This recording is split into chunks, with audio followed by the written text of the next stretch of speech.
I was the second born, the younger brother. My name Abel means breath or fleeting vapor, and maybe that's fitting because my life wasn't long. But it wasn't about how long I lived, it was about how I lived. Let me tell you my story. I grew up hearing stories from my parents, Adam and Eve, about Eden, a perfect world they once knew but lost because of sin.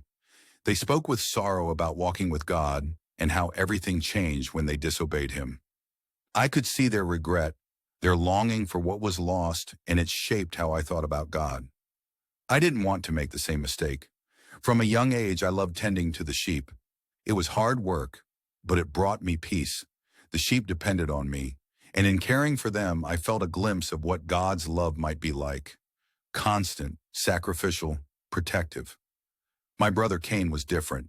He worked the soil, and while his crops were abundant, I noticed how his heart often seemed heavy. He carried a quiet frustration, a restlessness. I wanted to help him, but Cain was hard to reach, always so intense and distant. One day we prepared offerings for God. I brought the best lamb I had, one without blemish. It wasn't just a gift, it was a piece of my heart. I wanted God to see that I trusted Him, that I loved Him. Cain brought some crops, but I couldn't help but notice they weren't his best. Perhaps he saw the offering as an obligation rather than an act of worship. When God accepted my offering and not Cain's, everything changed. I didn't gloat. I didn't even fully understand why mine was accepted and his wasn't. I only knew that God looks at the heart, not just the hands. Cain's anger grew into something dark, something I couldn't have imagined. He asked me to meet him in the field, and I went without hesitation. He was my brother, after all. But the look in his eyes that day, it wasn't Cain. It was rage, jealousy, and something far worse.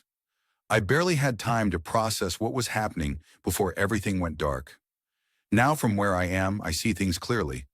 My blood cries out from the ground, but it also speaks a truth. Worship is about the heart.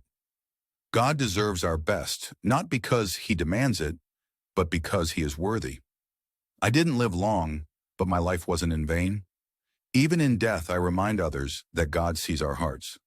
I hope my story helps you see that what you give to God, your time, your love, your trust, matters more than anything else.